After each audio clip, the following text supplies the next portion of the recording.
Welcome back to Hong Kong. Did we actually finish up on me going to Japan last time on the Red Dead one? Did we actually say, what are you grateful for? And I said, oh, I'm going to Japan. It's like, let's play it back and find out. I'm grateful that I'm going on holiday next week. I'm going to my cousin's wedding in Tokyo. I'm going to have an exciting Japanese adventure. There you go. I'm going to have an exciting Japanese adventure. And now I'm back. Did you? I did have an exciting Japanese adventure. Yeah, it was great. I was gone for just over a week? Tell me about it. Oh, I was saying I felt like I'd been gone like a month or something. It was amazing. I did all this stuff. You can check it out on my blog. Yeah, I have a personal Tumblr as well that I just post photos of my lunch on. Are you going to market it? This is the time. Okay, are you going to market it? Well, I'll put it in the show notes. You can see what I did in Japan. Actually, well, because it's a public blog, actually it's just no photos of people. It's just scenery and lunches. But yeah, it was exciting. I had a great time. But you get to see what Sir Michael sees. You get to see what Sir Michael sees. You get to see what I've been eating. And other things now. Oh dear, yeah, I did so much stuff. Lots of cultural things, lots of gaming things. Collect your thoughts, because you only get 3. Since I should mention 3 things that are related to gaming, because it's a gaming podcast. So, crazy shops full of retro games, as in literally shelves covered in Famicom and Super Famicom and N64 and other old gaming systems, including randomly a Virtual Boy. I played a Virtual Boy. It was actually quite good. I mean, the Oculus is better, but still interesting. I'd never actually used one before. How do you interact with the Virtual Boy? You just shove your face in it. There's a controller underneath it. And really, it would make sense for it to have headphones, but it doesn't. It just like blasting the sound outside. So it was playing some 3D Wario game. Well, actually, really, obviously, it's a 2D side scroller, but it's kind of pseudo 3D and you can jump into the background in some places and stuff. How much was that? It wasn't for sale. It was just, it was for display. I don't know how much it would be to buy one. Do you know what's tragic? Richard, who you know, our friend Richard, had a Virtual Boy and just threw it away. Oh, that is? Yeah, that's tragic. I know. And I was like, you should have told me. I would totally have kept that thing. Because the thing is, you know, his family used to have a computer games import business. So he used to have loads of this stuff just lying around. Tragic. He threw away so many things that, you know, very sad. Anyway, number 2, arcades. Crazy arcades full of random stuff you don't get. Like those claw machines, you know, the ones that are a complete scam. Well, I say a complete scam, but anyway. That means you're not very good at them. No, they're a complete scam. At least in the West, they are rigged to lose until a certain number of plays and then they will win. Well, no, you can still lose, but at least the claw will grip with full strength. And I actually don't know if the ones in Japan are the same. But he certainly seemed to lose an awful lot, I can tell you. But everyone was playing them. Madness. Are you clawing for the same stuff? You know, all the machines have like one thing to catch. So like, we were playing, me and my cousin randomly decided to go, and he was trying to catch a Snorlax for his wife. And we literally must have spent like 15 quid on this machine. Probably more, actually. Probably more like... God, geez, I'm just thinking about it now. How much did we spend on this machine? Anyway, we didn't catch a Snorlax. We didn't win. We picked up very many times, and the claw would pick it up, and then be like, oh, sorry, I was too tired, and just like drop it before it got to the hole. Yeah, we did not win the Snorlax. We spent a lot of money. The thing is, it's Japanese yen, it's all like funny money, like, sorry, tangent. You know, instinctively, you've got some notion of how much a pound is worth. Yeah. So if you saw something that was £5, let's say you went to an arcade and it was like £5 for 3 goes in the claw machine, you'd be like, no. But now I think about it, this claw machine was 500 yen for 3 goes. That's like a fiver practically. Yeah. But 500 yen is like, oh, it's 500 yen. What's that? That's fine, right? No. It's nothing. But, well, you're on holiday and, you know, you're like, la, 500 yen. Yeah, sure. It's a coin, right? It's like a £5 coin. I was going to say that's because you're Sir Mike, but I can relate. It's unfortunate. That says something about me rather than you, I guess. So I don't know how much. And also the even wackier thing is you don't have to pay with cash because Suica, which is like the equivalent of Oyster or Octopus in Hong Kong, the machines all have Suica readers on them. So you can just go and scan your subway card and it will just be like, bing, here's another 3 goes. And all the arcades have that. I mean, I don't know if they had that last time I was in Japan, which was a few years ago, but all the arcade machines have that now. So you don't even need change anymore. Could have just gone to buy a Snorlax. Seriously, probably would have been cheaper just to go and buy a Snorlax. Save your time as well. Oh, yeah. Well, no, it's fun. It's fun. The drama. I took some photos and you can see like the anguish on his face as the claw drops the Snorlax for like, you know, the umpteenth time. And then loads of other crazy arcade machines that I've never seen as well, because arcades are like dead in the West. You don't get them at all. So I don't know if arcades did exist in the West, we'd have these machines, or if it's just a uniquely Japanese thing, but like networked arcade machines and people playing like a MOBA game and there being like a separate arcade cabinet to coordinate all the other arcade cabinets or something. Who's coordinating? Well, I don't understand it because it was all in Japanese and I was very confused and I think I probably have to do some background reading to comprehend exactly what I was looking at. But for example, there was a game called Wonderland Wars, which appeared to be a MOBA, and you had some sort of puck for like controlling the scrolling, and you had a pen essentially to draw on the screen to control your character and control your abilities or something. I don't know. I didn't play it because I was too intimidated to have a go, because I didn't want to accidentally like join a group match and then really suck and have like a bunch of angry Japanese salarymen wailing on me with their briefcases. Because literally, it was also like, it wasn't teenagers playing this game. It was literally guys in suits with like their ties undone after work playing this game. Well, depending on what day you went. Like if you went during the day, it was like college kids and stuff. But, you know, I went in the evening one time and it was a bunch of salarymen playing. But there was a separate machine called Wonderland Library that appeared to be somehow coordinating all the others. Like you could use it to decide which match you were going to join or something. And it had like some overview of the other games that are going on. I don't know. I have to look into it. So, arcades, but not as we know them in the West. No pachinko. Oh, I didn't go to pachinko. There was loads of pachinko parlors too, but they're a separate thing. Yeah, patchy slots.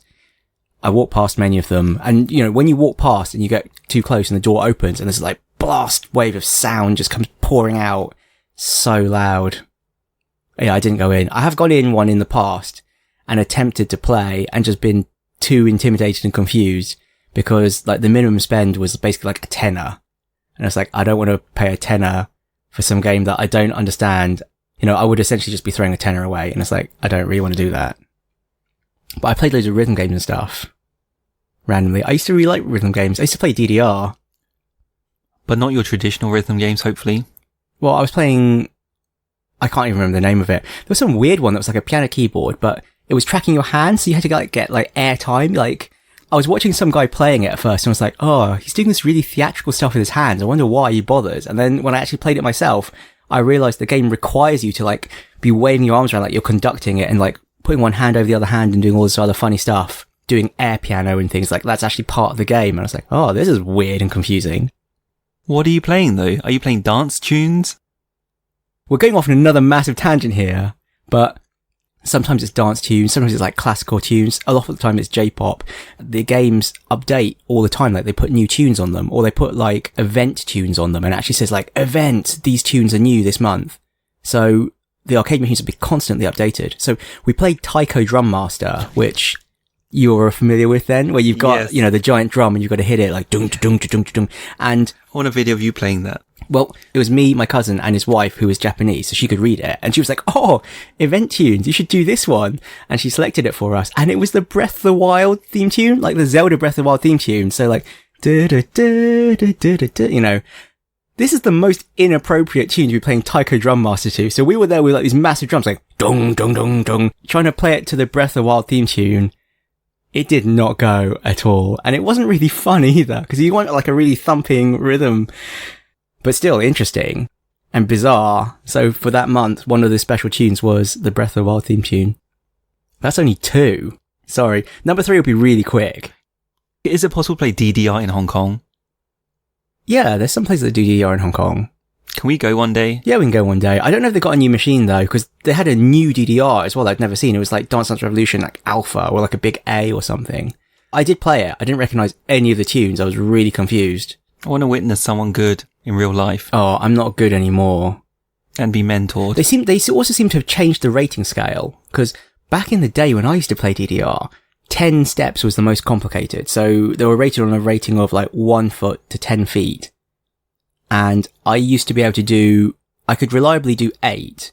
I could do some 9s that I practiced, and I couldn't do a 10. So that's like my level of DDR skill. The rating scale seems to be different now, because when we were playing, again, it was me and my cousin's wife was watching and like giggling.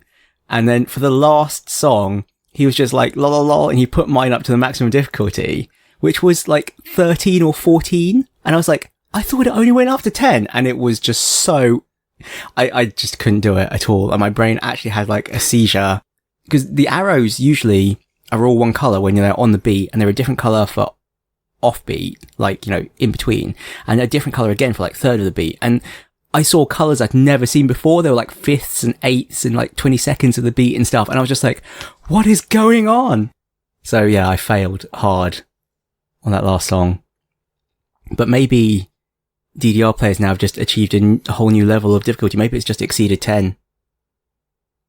I didn't actually see anyone Japanese playing DDR, so it's probably just gone out of fashion there. Everyone was playing that game with the air hands, basically. My was still quite popular, which I enjoyed. What's My?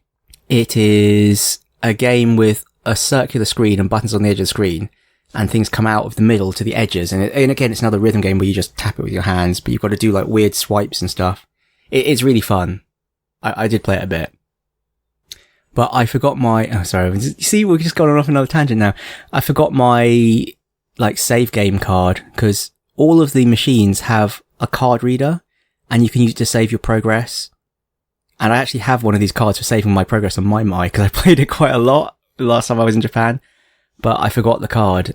I completely forgot to bring it until I got to the arcade, and I saw the My machine with the card reader. I was like, oh, jeez, I forgot my My card. You mean it's still in Hong Kong? It's still in Hong Kong. I know where it is. It's in my bedside table. Did you get a new one? No, I didn't get a new one. I didn't play enough this time for it to be worth it anyway. I only played a bit. Your third? Yeah, so the third random thing, I'll keep it short this time. Mario Kart. Real life Mario Kart. Really? Yeah, it's like, well, I mean, I think it can't be called Mario Kart now because Nintendo sent them a cease and desist, so it's Mari Kart.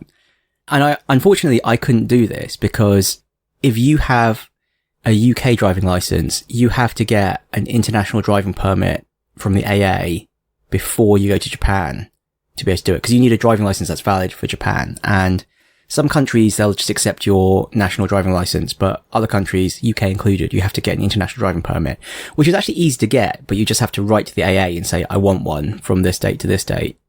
But you can literally go to this Mari Kart company and they will give you a costume. Well, you can choose, you don't have to wear the costume, but they have on hand costumes like Yoshi costumes, Mario, Luigi, Princess Peach. Would you have been Isabelle? Could I have been Isabelle? Oh, I don't know. That would be amazing. I could channel my inner, what kind of dog is she? I don't know. Channel my inner adorable puppy dog. Yeah, and then drive around. So yeah, you literally dress up and then they put you in a go-kart and you can just drive around Tokyo in a go-kart. What about weapons? No weapons. No weapons. I think they're already on thin ice because you're not wearing a helmet or anything. You're following a guide as he just drives you around Tokyo in a go-kart. And it's literally like Mario Kart. Like you start out in a grid. So you're like driving 2x2, following after this guide. You're obviously not really supposed to race because you are literally just driving on the streets of Tokyo in costume. And everyone is looking at you going, more crazy gaijin doing the Mario Kart thing. Because I think it's pretty much exclusively foreigners who do this. But it did look really cool. And I saw it a few times just walking around Tokyo and like a load of go-karts just buzzed past. Welcome to Lost Levels Club. Welcome to Lost Levels Club. I have with me tonight Sir Michael. Hello. And myself. Timothy. Are we a book club for games? We are sometimes, but not today. Today we are going to talk about E3, pre-E3, pre-3. Oh, so many things I want to say, I don't know how to begin. So that's coming this weekend. is coming this coming weekend, provided I manage to edit this episode in time, which I better do, because there's not much point having a pre-E3 chat post-E3. My plan for this is we would go through the platform holders, the publishers, and then we'll have another section and try and raise some excitement for this, but Sir Michael doesn't believe in excitement anymore, nor surprises or anything. So we'll see what happens. It's going to be an interesting ride. Interesting ride. Are you excited? After some effort, yes. After some effort. Yeah. Interesting. I don't know what's happened to me. I'm trying to think, in previous years have I been excited about E3? I think E3 just seems to sneak up on me because I'm thinking, oh yeah, it's a fresh new year. And then I was like, no, it's June and it's E3. And it's like half the year's gone already. Oh, okay. Right off the second half. It's too late. When they announced Twilight Princess, excited? Was I excited? Yeah. I don't know. I don't remember I don't remember far back enough. Fine. Okay. Was Breath of the Wild announced at E3? When they actually showed it for reals running, not just, this is your horse and it avoids trees, but when they actually showed it for realsies. That was E3, wasn't it? I don't know. I don't know either. I've forgotten. We can move on. I'm going to start. So I've done them in the order of the schedule. So there's no favoritism here. So we'll start with Microsoft. Which will be showing on Sunday the 11th of June. 2 p.m. Pacific time. PDT? What's PDT? Pacific Daylight Time, is it? Presumably, yeah. Whatever. At 9 p.m. GMT. Do you mean GMT or do you mean BST? I mean GMT. Oh, proper. This isn't going to be, we're going to cover every damn thing for E3. We're just going to cover things of note and hopefully draw out some things that Sir Michael's interested in. When you say things of note, you mean things that you've noted down, right? Because I've been on holiday and I haven't done any of the prep for this at all. Yes. I'll guide you, it's fine, don't worry. Is there Crackdown 3? Yes. Is that Microsoft? Yes, that is. I have no idea I should be excited for Crackdown 3. I remember I liked Crackdown 2. No, wait. Crackdown 1. The one that you can jump really high. And I mostly enjoyed it because you could jump really high. That's all I really remember about it. I never finished it. We can start with Crackdown 3. Oh, that's all I have to say about it. You can jump really high. Wasn't it supposed to be a launch title or something for the Xbox One? I remember them talking about all the cloud computation and destructible buildings and blah, blah, blah, blah, blah. And it never happened, obviously. Well, it will happen. It will happen, but now it's going to be using the power of the Scorpio instead. As well as the power of the cloud. Imagine that. Garbage. Marketing garbage. But we can talk about the Scorpio. Yeah, so now it's the official announcement of the Scorpio. Do you think they're going to give it another name? I didn't think about that. Because when they say the official announcement of the Scorpio, I imagine that means it's going to go from being called the Scorpio to something more marketable to a non-hardcore gaming fan person. They have to follow the naming scheme they've created for themselves already. The Xbox 2. Don't laugh. People's careers are at stake. Marketing people are putting their careers on the line with this one. They're shitting bricks. Oh dear. They obviously can't call it the Xbox 2 because it's not incompatible with the Xbox One. Xbox One Plus? One S? They've already used One S, haven't they? Oh, they've shot themselves. S Plus then. S Plus. Yeah. Because it's bigger. It's slightly bigger. That's what iPhones have taught people, right? Or it could be, they can't even use 4K because the One S was 4K. Imagine if they called it the Xbox 4K. That would be really confusing. It's like, so our numbering went Xbox to Xbox 360 to Xbox One to Xbox 4K. So we've gone implied 1 to 360 to not implied 1 to 4,000.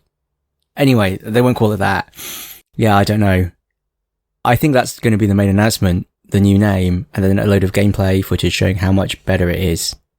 And obviously a price. Everyone needs a price and yeah. So, my comment here was that although Microsoft are going to create something quite impressive, I think, on the hardware front, they don't make games. They don't make games I care about anymore. Yeah, that's the thing. You don't make games you care about. They totally make games. Well, it depends what you count as them making games is. Like, Is Age of Empires? That was actually Microsoft Game Studios, wasn't it? Yep. But, you know, they do make games, or they often acquire companies that make games too, because there was also, well, obviously, they acquired Rare, so all of the Banjo games now. They acquired Bungie, so all Halo-related games. Blinks the Time Sweeper, who made that? That was them though, wasn't it? In some shape or form. Minecraft is owned by them now. But Bungie spun back out. It's weird, isn't it, right? They spun back out? Yeah, it's true. They spun in, they spun out. They spun out Halo into 343, didn't they? You know, and they've done the same with Gears of War. They've True. given it to another studio. It's all a bit weird over there. Yeah, it is all a bit weird. Anyway, you're right though, I don't care about any of them either. And I heard Dead Rising 4 was garbage, so turns out I didn't need to worry about that either. They could announce Minecraft 2. What would Minecraft 2 be? What is the shape with one more side than a cube? They don't tessellate well. That's not going to work. We can move on. Yeah, let's move on. So next up, it's Sony. Monday, June the 12th. 6 p.m. PDT. 1 a.m. GMT. Tuesday. So I noted a couple down here. I went with Spider-Man. Dare I ask what you know of Spider-Man? Does whatever a spider can. I did not watch any of the footage of the previous Spider-Man game, sorry. So I know basically nothing about it. Did it look good? So Insomniac Games are doing it. And they're the guys behind, I've lost Sunset. Sunset Overdrive? Yeah. And Ratchet and Clank. Ah. So they can make games. Decent games at that. I don't think I've played any of their games.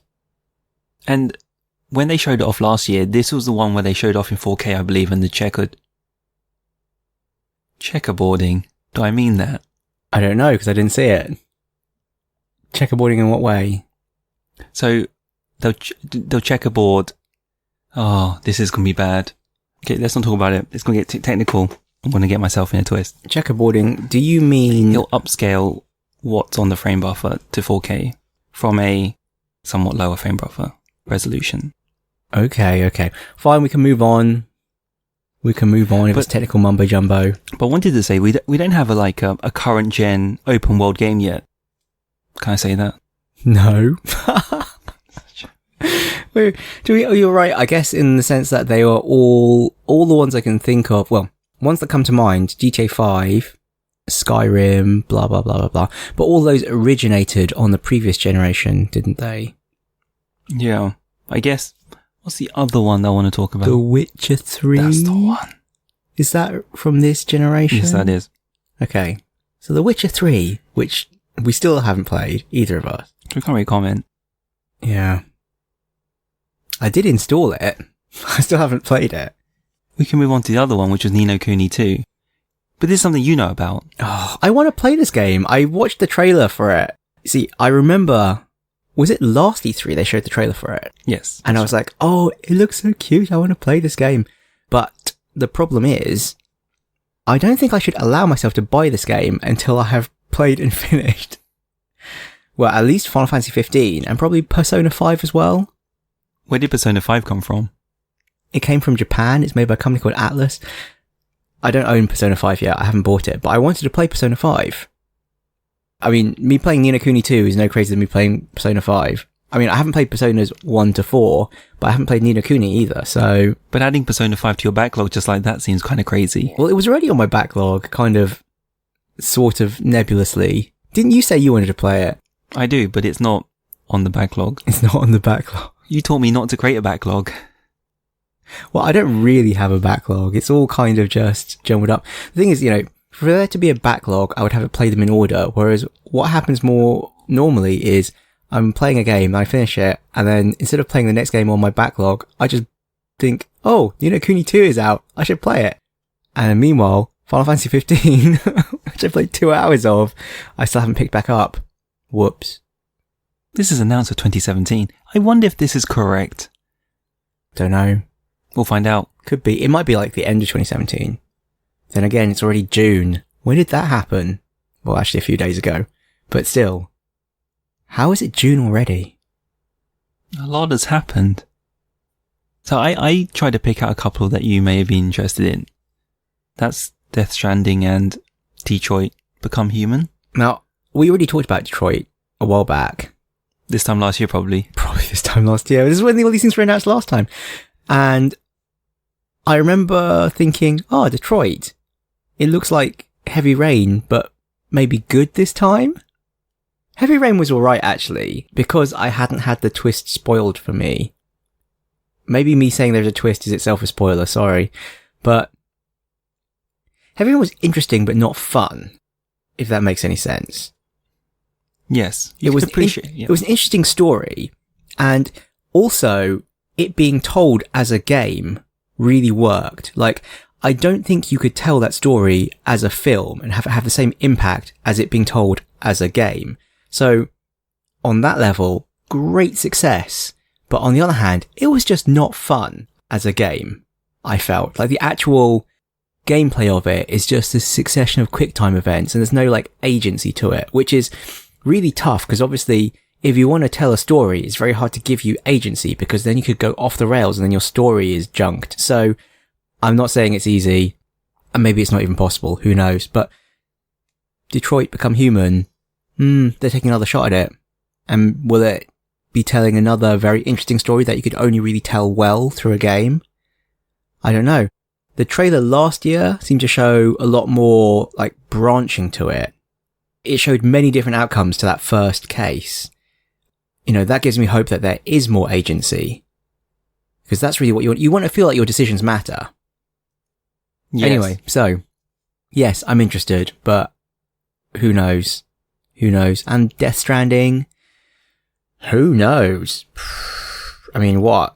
Is it like a virtual pet? An oily baby simulator?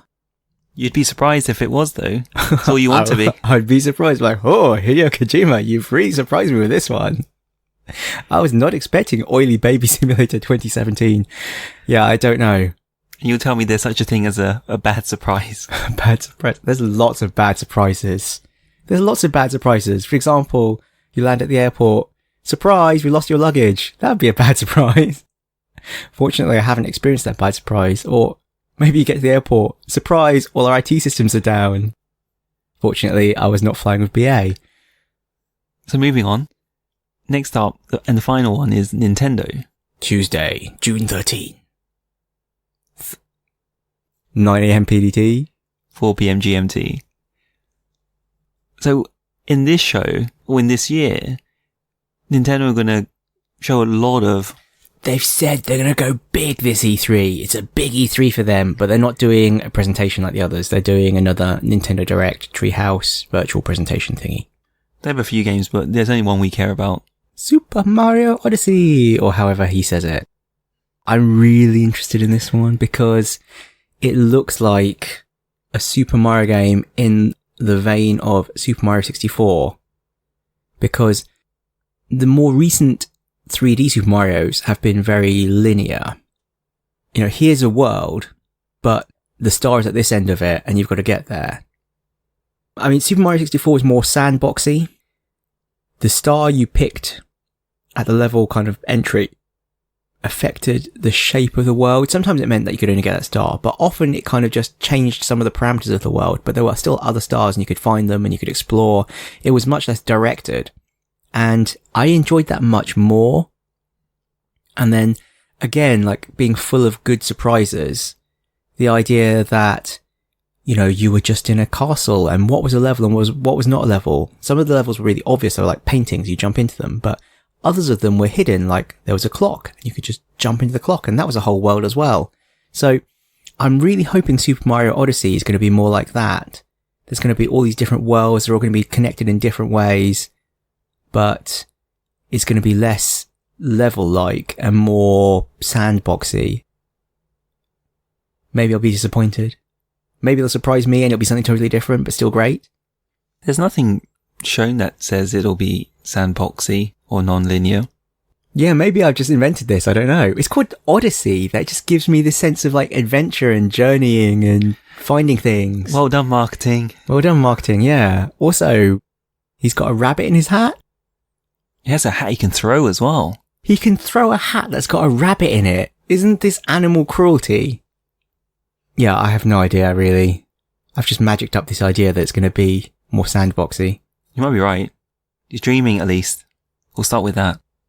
Well, they showed a few scenes of it before, didn't they? They showed kind of like pinata-y, kind of South American-y town. And then they also showed, like a New York kind of cityscape. Yes. With humans in it. With humans in it, which is crazy. Very unlike a normal Mario game. So, but, I can dream. I'm just imagining maybe like the levels will be connected to each other. Like maybe there'll just be a pipe in this city and you jump into it and you go to another level and it will be interconnected that way. Like the idea of like there being a hub world. So, I mean, because if you think like in Galaxy, for example, there was kind of like a hub world, but it was very much like, this is the level select screen. You go into this observatory and you pick, that planet or something.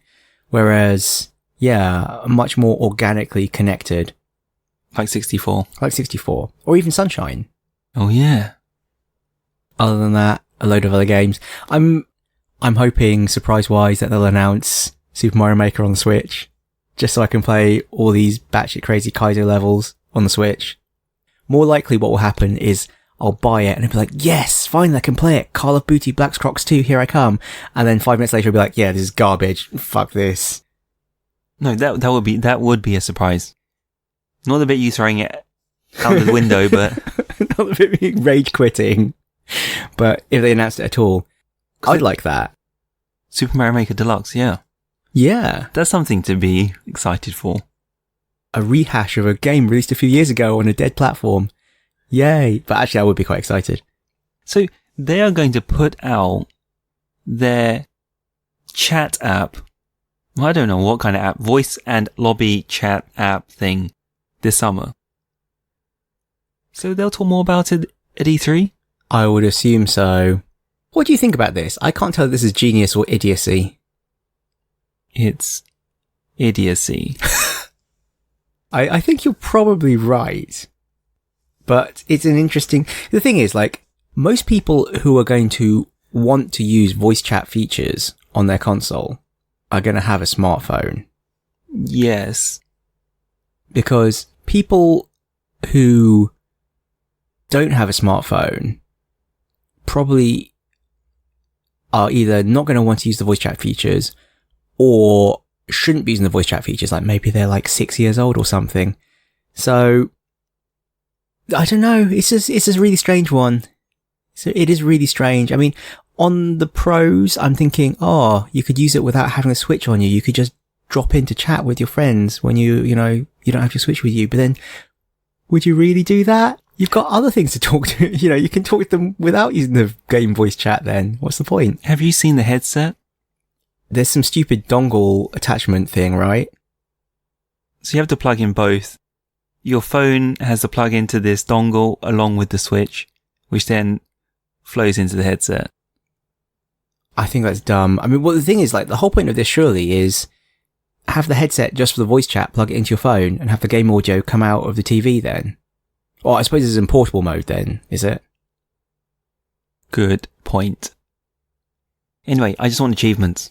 I'm just going to throw it in there. I can't believe we didn't talk about this before, because remember, you mentioned achievements, and then when the Switch came out, we completely neglected to mention that there were no achievements. And I completely neglected to mention it because I just don't care. To me, I just didn't even notice because I just don't care. But I'm surprised you didn't make a big deal out of it. Like, where's my achievement for finding all 900 Korok seeds? Exactly. It's that sense of emptiness in your soul after you've done it. You think, wow, why did I waste all this time? No, because you don't understand how achievements work or achievement in life works. You just look for the next achievement. That's why you need a stream of them presented before you so you just know what... Once you've completed one, you just move on to the next one before you realise how hollow it is. Personally, this is just talking for myself here. Let's not throw this. Let's not stare into the abyss too long. Yeah. Achievements. They did say they were going to add them, didn't they? Actually, no. Oh, I mean, take a step back. I mean, didn't they make some patent about them? Didn't they patent something about achievements and taking a video of you achieving the achievement or something? Oh, that does ring a bell. Could be another company though. I'm pretty sure it was Nintendo, because I'm pretty sure it made news because it was Nintendo. Like, Nintendo's going to finally add achievements. Whatever. I don't care. You never know. I might care. I might care if it becomes sufficiently exciting. Only if it can somehow establish you as a game snob. Somehow. A game snob. I'm already a game snob. I don't care about achievements. That's the thing. It's like, I've gone beyond such things. I make my own achievements. Or if there was such a way, right? Where you could create your own achievements and be really freaking esoteric about them. Really esoteric about them. Play Super Mario Maker on Tuesday the 15th. Beat Call of Duty Black Crocs 2 15 times. While munching on a prawn sandwich. While munching on a prawn sandwich. Finally, a use for the health sensor. You know, you can have like a DNA sampling. It's like, this is shrimp, not prawn. What about the classic game selection? Because they've backpedaled on this, haven't they? Oh, good. This is good, yes. Because originally it was going to be, oh, hey, if you subscribe to the online service, you can get a classic game to play for that month. It's like, oh, yay. I can play Ice Climbers for the Famicom for a month. That's great value, right? So they have realized that this is terrible value compared to the competition, and they said, yeah, we're going to revamp it. It's going to be much better now. But I'm not sure if they've said exactly how they're revamping it yet. Will they talk more at E3? I'm sure they will. Oh, hopefully they'll expand the catalogue and commit to more. Yeah, they gave some indication that while you are subscribed to the online service, it's just like an all-you-can-eat Netflix of classic games. But Netflix has hundreds of programming you could watch. Yeah, but Nintendo's backlog of ROMs is also enormous, surely. But then they can't monetize it if they do it like that. Well, they can, because you can only play them while you're subscribed. So it's not like you're going to be like, oh, I've played all the games I want to play, unsubscribe. Oh, I see. So you have two alternatives. Either you stay subscribed or you just buy it outright. Yeah. Is how I'm interpreting it. I don't know. I don't think they've really put it in black and white yet, but they probably will in a week's time. Satisfied? Yes. We can move on to the publishers then. So the first publisher with their conference is EA. Saturday, June 10th. 12 p.m. PDT. 7 p.m. GMT. Can I just go on a tangent quickly? Is 12 p.m. a time to you? Are you one of those people who says 12 p.m. isn't a time? It's not real time. Who says that? Because they're wrong. Good. Because if 12 p.m. is not a real time, sorry, I have to correct this. Like, if 12 p.m. is not a real time, then what would you call noon? Noon. Or midday. Who says this so I can tell them they're wrong? You just have to cut it out. Will tell you this. When you tell them to do something at 12 p.m, they'll say, I don't know what time you're talking about. I guess you're talking about noon. Are you talking, is this yeah, you're right. I'm going to have to cut all this out. Is this, I mean, okay. Without naming names, is this someone who says bi-weekly? Because bi-weekly is garbage. Anyone who says bi-weekly should be slapped. I've started saying bi-weekly. Oh, just, okay. When someone says bi-weekly, do they mean twice a week? Or do they mean every 2 weeks? Do you want me to start saying fortnightly just to push your agenda? Because fortnightly is how you should say every 2 weeks. Bi-weekly, to me, is quite ambiguous. For like a traditionally, like a really English establishment or institution, you'd think we'd get that one right. Shocking. So, I wanted to start off with the new BioWare IP. Is this published by EA? I guess it is published by EA, isn't it? Yes. My mind is just boggling, sorry. What could make you care at all about a new BioWare IP? I don't think they'll show it or talk about it, but let's talk about surprises, right? I think the problem is, I have not really liked any of the recent BioWare stuff. Like, don't get me wrong, okay, I've quite liked it. I wouldn't say I dislike it, but I haven't really nothing has had the impact on me that, say, Baldur's Gate did. And I think for me, the problem is that the way these games have gone, these kind of, let's just make it more concrete. BioWare's famous for RPGs. And the way they've achieved mass market appeal is by being more cinematic and having voice acting for everything. And this definitely makes it much more accessible, but it also dramatically cuts down the possibility space of what the game can do, because it's just too expensive. You can't have so many options, because you have to record someone saying all of these options, and you can't have like a really lengthy and in-depth dialogue tree, because it's just, it will just get out of control. You can't have someone speaking, like a paragraph of text. It would just get boring. But having someone read that much text is not unreasonable. Although then again, maybe I'm just thinking that because I read fast. So I don't know.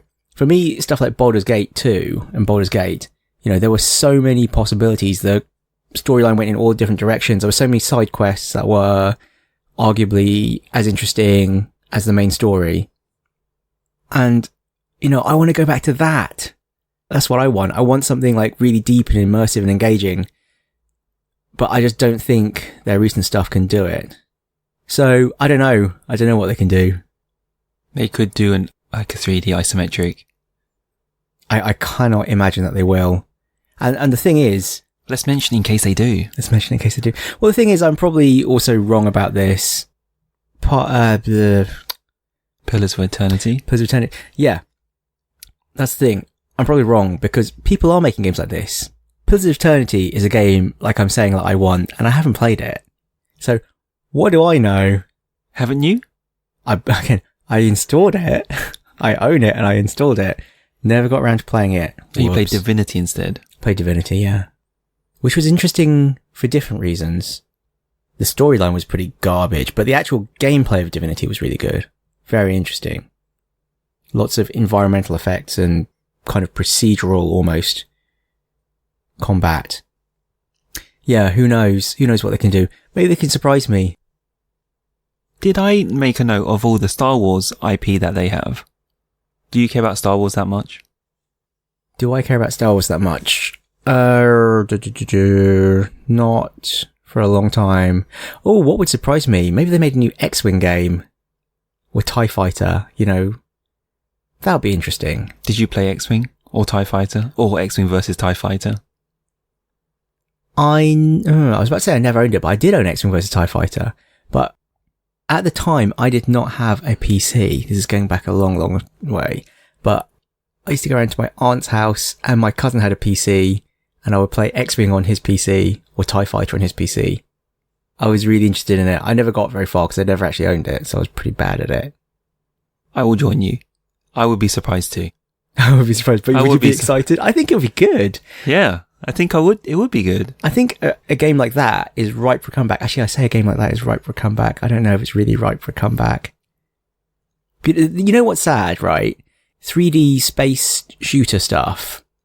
It's a genre that has not really been represented well at all recently.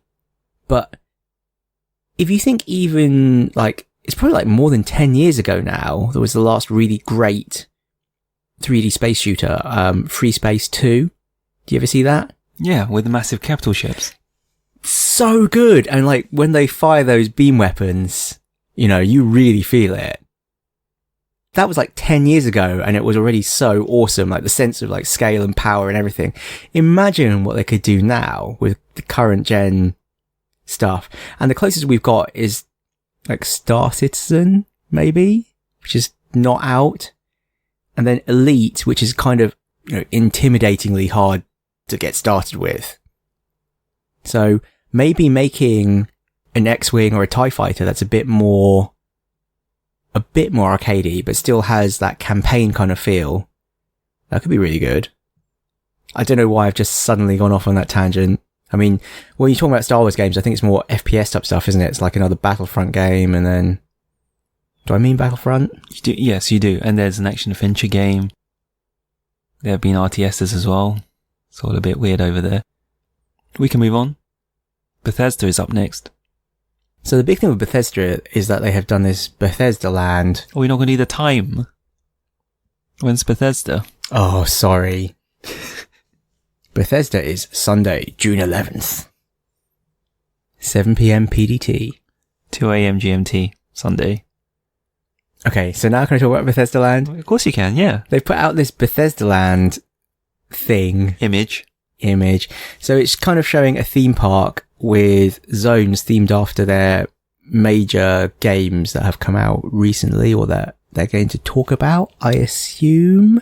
And there's 2 areas that say under construction.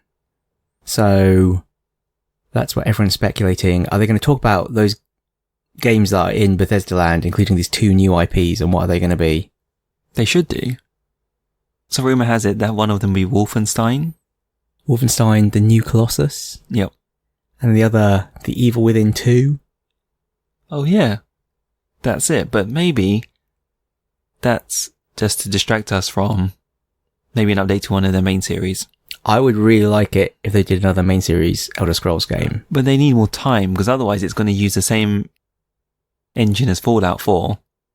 Oh, I thought you were going to say Skyrim, and I was like, it's been ages since Skyrim, but then you said Fallout 4, and I'm like, oh yeah.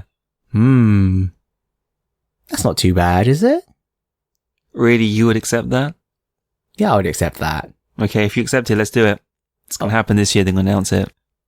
I don't think the engine is the limiting factor here. I think it looks good enough. I just realised Fallout 4 is a current gen sandbox game.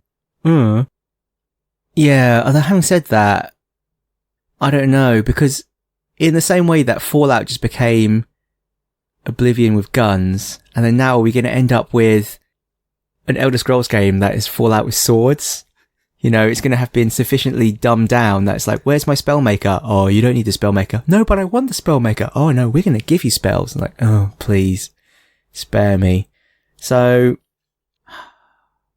I don't know. I think I'm harkening back to I want the old days of things being needlessly complicated, but obviously that's not the way things are going. So who knows? Who knows what they're going to make? Yeah, more likely it's going to be a bunch of FPSs. I've not played the new Wolfenstein game. I did hear it was good. Ditto.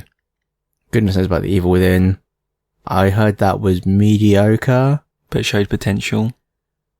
So maybe they'll realise it with the sequel. I'm not a huge fan of horror games, actually. But you played Last of Us. Last of Us isn't a horror game. It's like an action adventure game. Survival. Not really.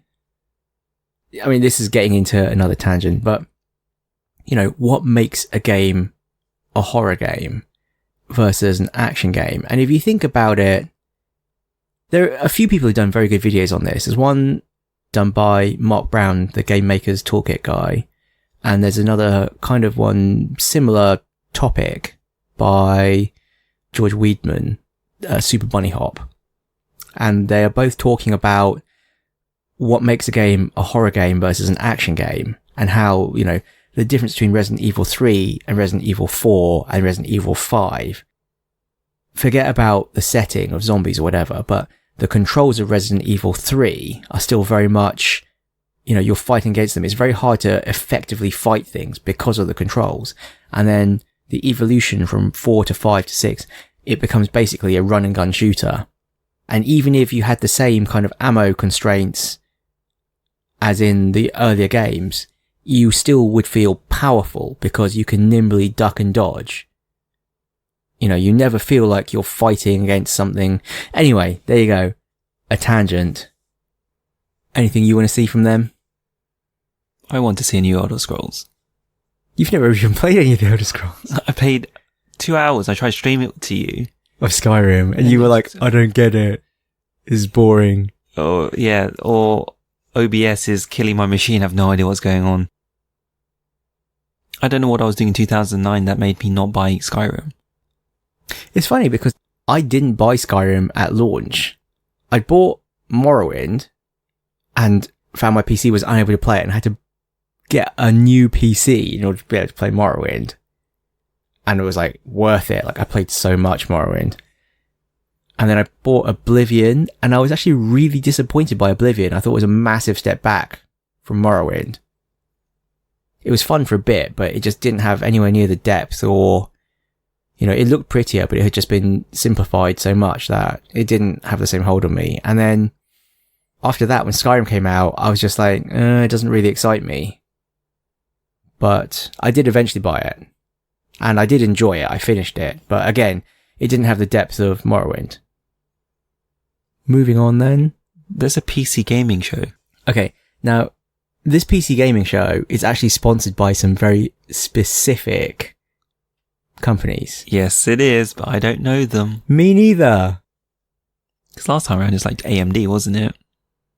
Yeah, so this time it's... I literally cannot remember. But anyway, it's on Monday, June 12th. 10 a.m. PDT. 5 p.m. GMT. You're the one who subscribes to the PC Master Race. Yeah, well, you asked me, what would you want to see? And I was like, Half-Life 3 confirmed. But obviously, I don't think that's very likely.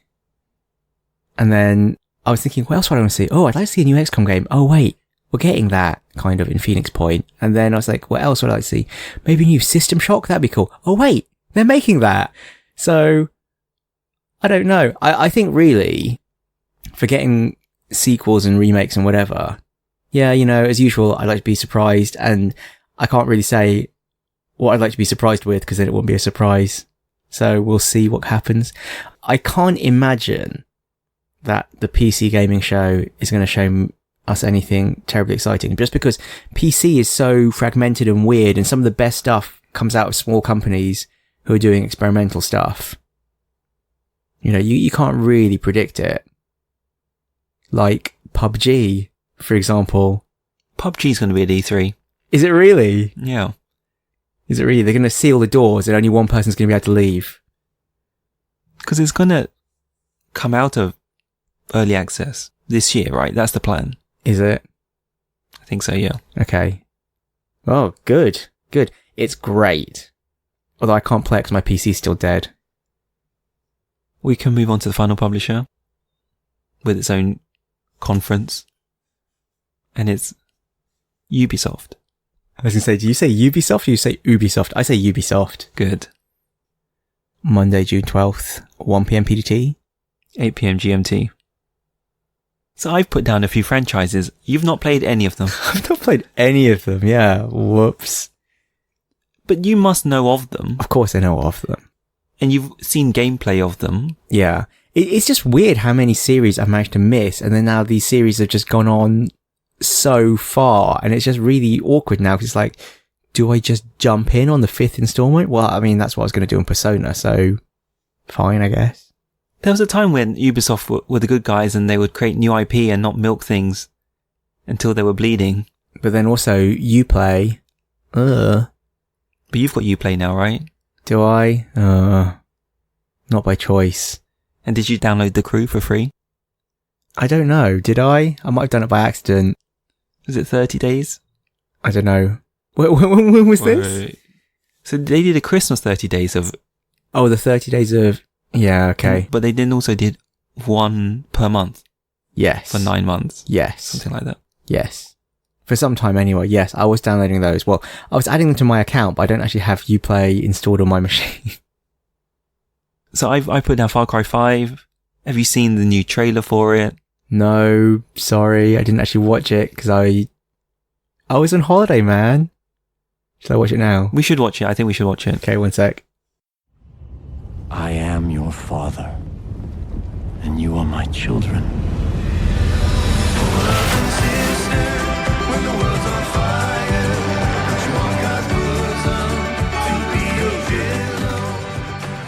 Could be interesting.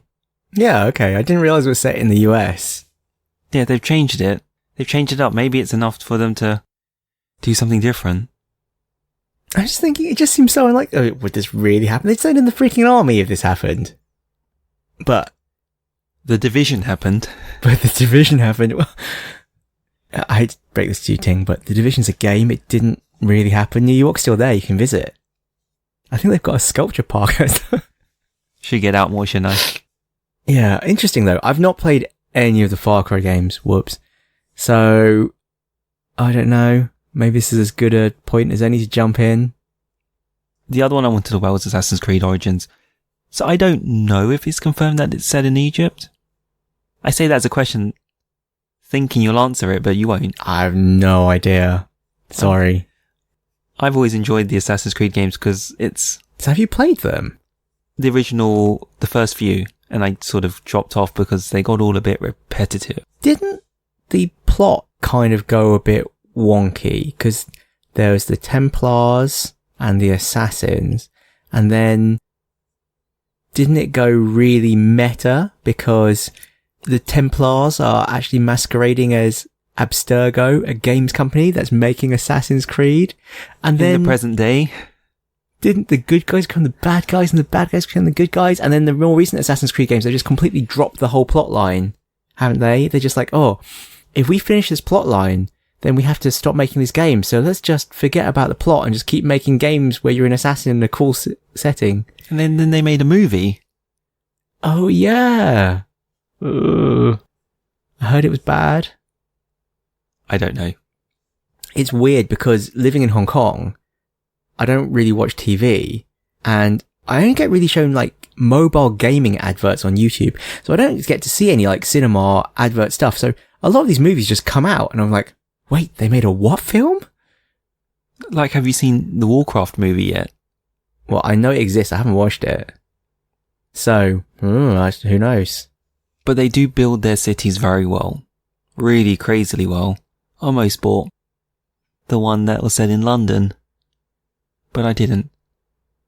Might be interesting to play one that's set in a city you actually know. Yeah, same reason I wanted to play Sleeping Dogs. Yeah, I was just thinking again, I should play Sleeping Dogs. Anyway, tangent again. We should play it and then critique it. Next book club game, maybe. And the last one was The Crew 2. Have you heard of this? It's a racing game. I don't really know. So originally the premise was they recreated the US in a game so you could drive from the East Coast to West Coast. Obviously it's a truncated version of the US, so it takes like 10 to 15 minutes to drive from East to West. Now, didn't Truck Simulator do that too? Probably does it better. I think it does do it better. Maybe that's why everyone's buying Euro Truck Simulator. It's really popular. But anyway, The Crew 2. Well, if they can come good on their promise, that'd be amazing. As I'm becoming a dad, all I can do is enjoy the world through computer games. Hopefully that's not really going to be true. But for now it will be. So, the problem with The Crew is they put a lot of RPG elements on top of a racing game. And I think you can get away with it in an FPS, but you can't really get away with it in a driving game. Yeah, I have some vague recollection of all this, but because it's not the sort of game I would naturally buy anyway, I guess I didn't really follow it too much. Also, I've added a couple of other ones in case you have anything to comment. So did you know there's a Mario Cross Rabbids RPG? It's an RPG? Oh, I assumed it was an RPG. Might not be an RPG. I assumed it was a collection of mini games. All I knew about it was that the name, I heard it had leaked, but I know nothing else about it. If you'd asked me to guess what it was, I'd have said a collection of garbage mini games. For some reason, I've assumed it was an RPG, but I might be wrong. If it was an RPG, that would be interesting. If it was like Super Mario RPG, but with Rabbids, that might be quite cool. And the other one I noted down was The Division 2. Season 2, sorry. It shouldn't be 2. Yeah, it's Year 2 of The Division. In the same way that we've had Year 2 of Destiny. Do you care? We've kind of stopped playing The Division, haven't we? Yeah. Yeah, it kind of just fizzled out. But Kevin does try, bless him. Really? He does message me to get the supply drop? Oh, yeah. Yeah, I've just completely fizzled out on The Division. What can I say? And one last one. Because you've not played the first South Park RPG, does that mean you can't play this one? Oh, you know what's funny? I started playing The Stick of Truth. Did I tell you about this? You told me you started. I started. I played a couple of hours of it. But again, it kind of just fizzled out. I just couldn't sustain it.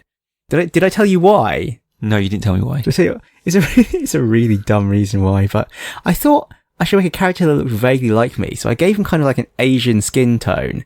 And then, of all things, I just felt really unnatural Because like most of the characters in South Park are white, right?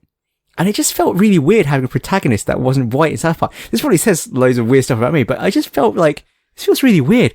I think I kind of want to start again and just make a character that just looks nothing like me, and I can experience the game that way. It just felt too creepy. Without discrimination or judgment. Yeah, it just felt really weird. It just didn't feel like... It just felt too weird. It's like subtle racism within the game. I don't know. No, it's within my brain is the problem. You know, it just kind of felt wrong watching an episode of South Park like that. It was just like, what does this say about me? You should write a blog about that. I should write a blog post, sorry. A blog about my internalized self-loathing. Yeah. Commentary on the greater society. About what it's done to my brain. So anyway, so I started playing it, and then I was like, I don't want to get too far into this. I think I want to start again, and then just never got around to it. So lastly, we have a couple of off-conference games, starting with Destiny 2. Destiny 2. They did release a load more stuff about it, didn't they? There's different kinds of weapons. There's like kinetic weapons and energy weapons and stuff, and then new classes and... I'm not sure. Starting from scratch is fun though. Starting from scratch is fun. I'm glad I didn't waste any more time on Destiny this year, I can tell you, given that it's all going down the toilet anyway. Even with the Taken King, I could really see what they were doing. And they already had the core gameplay sewn up, I thought. I just think it's a real shame that the story was such a train wreck. I really like the story in this sort of thing. It's funny me saying that in a way about Destiny, because I totally didn't pay attention to the story in World of Warcraft. Didn't you? No, for World of Warcraft, I was very much like, skip, where's the loot? But for some reason, Destiny, I was very interested in the story, and then the story was just really bad. Because it's sci-fi? Yeah, maybe. I think also just because it was less convoluted, like the story in World of Warcraft, there's just so much of it. Just so much of it. Can never be satisfied, can you? Oh, no, of course not. Being satisfied is like, you know... accepting happiness. No one will not accept it. Yes. So... Do you think you could be surprised by Destiny? Yeah, I think I could be surprised. But it really looks like more of the same, which I guess is not a bad thing. I mean, how many hours did I play Destiny? Because we tried to work it out, didn't we? And it was in the hundreds of hours I played it, which is quite alarming. Because it doesn't have an in-game counter, but yeah, that's a lot of Destiny. How the hell did I play so much Destiny? Maybe most of it was in orbit, though. I don't think so. Because I do remember one time, I remember playing it to the point that my inventory was full and my post box was full, like, of items that I hadn't picked up. Playing like 30 strikes back to back or something. Like, I remember at one point I did just like play Destiny a whole weekend or something. Because I was just like, I want to escape from the reality. I'm just going to go and shoot things. And I just completely disconnected from all reality for like a weekend. It was quite bad, actually. Oh, quite good. Not really. Anyway, yeah, hundreds of hours. Quite disturbing. So, I obviously did enjoy it for a bit. We all did. The thing is, though, I think that what I enjoyed about Destiny was the overpowered year one weaponry and cheesing it. And I know it's a much more balanced game now, but it just wasn't as much fun. You know, I really liked us all having icebreakers and like pew pew lasering things endlessly from, 6 miles away. We're all hiding on a pillar on a piece of geometry that's supposed to be outside the collision box of the game, and then just sniping down the boss because we can. I enjoyed doing weird exploity stuff like that. And then we tried to play Taken King and we were trying to cheese it and we couldn't. And it was actually in a way less fun. Well, it was a different kind of fun, I don't know. I think we just weren't in the right frame of mind to play it that way. And they did talk of having stories tied to how you got your weaponry, and they achieved that, but not in a way they expected. Which is like, yeah, do you remember we cheesed that boss and Ting got Galahorn? Yeah. I had one more. I put Kingdom Hearts 3 down. Why? You've never played any of the Kingdom Hearts games. You've never played any of the Final Fantasy games. It's crazy how a game I've never played still gives me a warm fuzzy feeling inside. It's what I believe it to be. Did you watch the video about the story of Kingdom Hearts, like the backstory of Kingdom Hearts, the 1 hour long quick refresher on the story of Kingdom Hearts? Back when they thought Kingdom Hearts 3 was around the corner, and they were like, oh, here's a refresher on Kingdom Hearts, so you can jump right in. It's like an hour long. And that's like the condensed version. So it has a bad story. It's just got a really convoluted story. It's nuts. Does it do Disney well? It's really hard for me to say because I haven't played Kingdom Hearts. I did play a bit of Kingdom Hearts 1. I played like 6 to 8 hours of it, I think. Something else we could try. The thing is, it must be really good. And it has a rabid fan base who are just, you know, they want the 3rd installment. I mean, they keep putting out intermediate stories and stuff like, give us part 3. It's like the Half-Life 3 of console gaming. I don't know.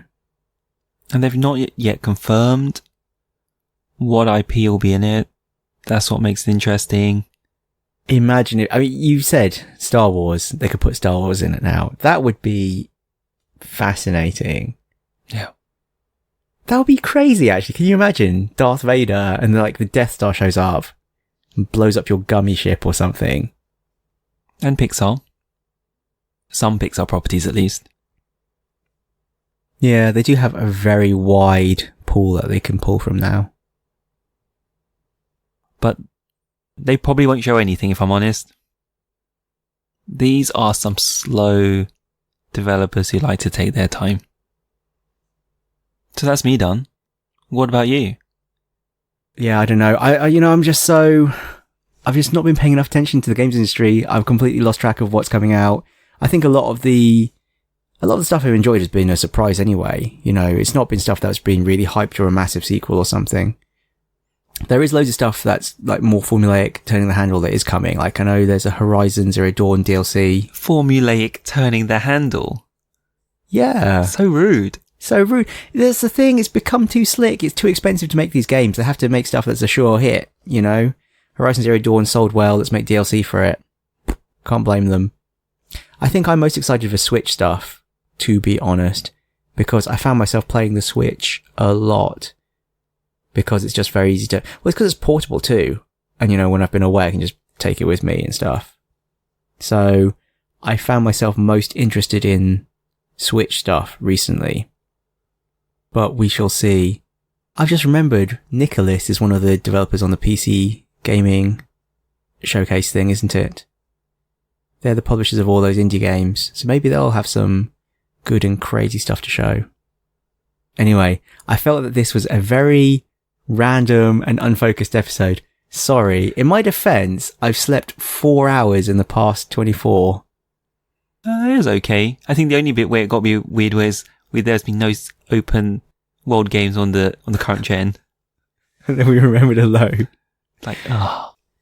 What we can say, there have been no cities maybe represented in the current gen, which I think is fair. Yeah, I think that's well, it's Fallout 4 set in a massive. So, it seems that we're both kind of broken. You know, I literally just stepped off a plane before this recording. What's your excuse? Got to work all week. Oh, okay. Fair enough. Even though it is the end of the weekend. We were Lost Levels Club. We still are Lost Levels Club. You can find us on email. mike.and.ting@lostlevels.club. On Twitter. @lostlevelsclub. On Reddit. /r/lostlevelsclub. And please rate and subscribe to us on iTunes. Please, please, please. That's it. There's the YouTube. Oh, okay then. And you can find us on YouTube as well. Please subscribe. Then we can have a catchy URL. It was pointed out on Reddit, no less. Why don't we use a URL shortener? We can have a catchy URL that way. But I haven't done it yet. But the link will be in the show notes to the YouTube channel. One last thing. You must have plenty to be grateful for. I feel like it's like a chore. You know, it's like, and you must write down the 3 things you're grateful for today. Just have to have one. You can just say McDonald's. McDonald's. I had a delicious McDonald's sriracha chicken burger. There's many things to be grateful for. You know, I've been on holiday. It's been easy. I did so many fun things. But yes, today I ate a chicken burger. That was tasty. My chicken burger was good as well, by the way. Yours wasn't deep fried though, was it? No, but But it was healthy. yeah. Very good. So Michael says bye. Bye bye.